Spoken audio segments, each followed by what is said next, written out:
Hello mga bukay ng inang shit, samahan niyo ako maligot para sirain ang aking buhok. Kasi nga, ngayon ko palang itatry yung, pinadala sa akin ng aking baby loves sa mga pang-ayos ng buhok. Malamang. Kasi pansin niyo naman, hindi ako gaano nakakapag-upload nito mga nakaraan kasi sobrang busy kasi may mga nilalakad ako. Uy! At fast forward nga, katapos ko lang maligo, hindi mo lang mahahalata kasi nga sobrang ganda ko. Uy, hindi! Baka magalit na naman kayo. Naglagay na pala ako dyan ng tawa, sa tayan nga magpapaganda ako kasi kailangan. Kailangan mag-upload ako dito. Ang pangit ko. Siyempre, kailangan maganda. Hindi ba nag-upload ng hindi maganda? Ay, nagagalit. At ayan, isa pala yung sa dala ng aking suga boo. Ang Dr. Altea na panlagay sa mukha kasi nga ni, di ba? Kailangan ko talaga magpaganda kasi nga ni, wala lang. Gusto ko. Bakit? Hindi ko napakita yung pag-aayos ko kasi nga marami na akong upload na nag-aayos ko. Basta gawin lang ginagawa ko palagi araw-araw. Kung makikita nyo kung haggard, ayun na yung mga araw na tinatamad akong gumalaw. At tinatamad akong magpaganda. At ayun nga, inaayos ko nga na yung mga pinadala sa akin ng aking mahal-mahal. Uy! Mga pang-ayos ko sa buhok kasi kailangan ko nga niyan kasi minsan gusto ko mag-ayos ng buhok, minsan gusto ko kulot, minsan gusto ko straight. Pansin naman sa mga TikTok ko, diba? Kaya ayan, pinadalhan tayo ng mga aking mahal-mahal na mga ganyan kasi mahilig nga din tayo mag-ayos ng buhok. So, hindi ko na kailangan magpaayos pa sa mga parlor-parlor kasi meron akong sarili, alangan. Kaya iba pang makasira ng buhok ko, hindi ako na lang para wala akong sisisihin, di ba? Uy! At pansin nyo nga ako'y nanlulusog kasi nga ni pagkain ang inuuna namin, hindi buhay ng iba. Uy, hindi! Naninira din ako ng buhay ha. Uy, hindi talaga. Pansin nyo ngayon ko na lang ulit talaga naisipan ganito kasi nga ni, wala, tinatamad talaga ako. Katamadan ko talaga. Paramihin nyo kasi yung like and share nito para naman ganahan ako magpara-upload. Minsan kasi mas marami pang views yung yung mga TikTok kaysa dito sa mga ganito ko. At pagkatapos ng ayusin niya, syempre yung sarili ko naman ang aayusin ko. Hoy, hindi yung buhok lang. At ayun, ibablower ko. Ngayon na lang ako mag-blower ulit kasi nga masakit talaga sa ulo. Pag ako nag-blower, sobrang sakit talaga ng ulo ko.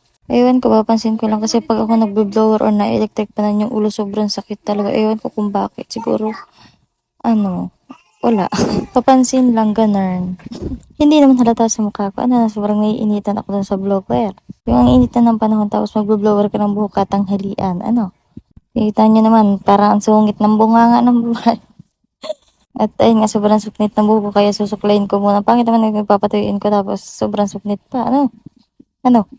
Alam niyo bang nakakapikan lang kasi mga 3 seconds lang, sobrang suknit na ng buhok ko. Ewan ko pa kung bakit ganyan, siguro kapag mahaba na. Pero pansin ko naman dun sa bulbul ko, hindi, iba yun. At ayun nga, kita nyo naman na medyo straight na yung buhok, kaya konting plancha-plancha lang yan. Gusto ko ngayon straight. Pagkukulot sana ako kasi bigla akong tinamad kasi masyadong matagal pag kinukulot eh. Ang kapal-kapal kaya ng buhok ko. Parang yung malwa. Hindi, iba yun. Natutuwa nga ako dyan sa blower niya kasi saglit lang ako nag-blower pero sobrang tuyo agad kasi nga ang init talaga ng singaw. Pagkatuyo-tuyo nga ng buhok, iplinensya ko yung buhok ko. Syempre naman kasi nga medyo parang dry na siya. Kaya kailangan talaga at kita niya naman na tumutuwid talaga siya. Alamang, pang straight nga, di ba? Alangan, kumulot yan kasi ba yan. Mga halatang tinatamad ako mag-voice over, kasi nga tamad talaga ako.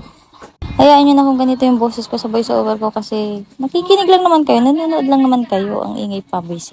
Di ba? Kitang-kita nyo naman, sobrang ganda, di ba? Tuwid na tuwid, parang yung Wala yun lang naman yung ginawa ko kasi nag-upload ako, puro pampaganda lang ngayon yung buhok ko naman ang pagagandahin ko. Alam, dapat lahat maganda, pulpak.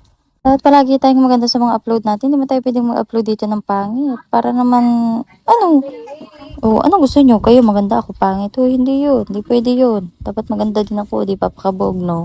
Kaya huwag kayo magreklamo dyan. Pare-pares lang tayo gusto mag-upload ng magandang picture o magandang mga TikTok. Kasi sinong sira ulo ba mag-upload ng pangit sa social media? Siyempre wala, di ba? Kailangan sobrang ganda. Mga tao ngayon sobrang judge. Judge. Anong gusto nyo? Kayo lang yung maganda? Siyempre hindi. Dapat lahat tayo patas. Kung iniisip nyo nalalamangan kayo, siyempre huwag kayo magpalamang. Magpaganda din kayo. Ayan. Eme.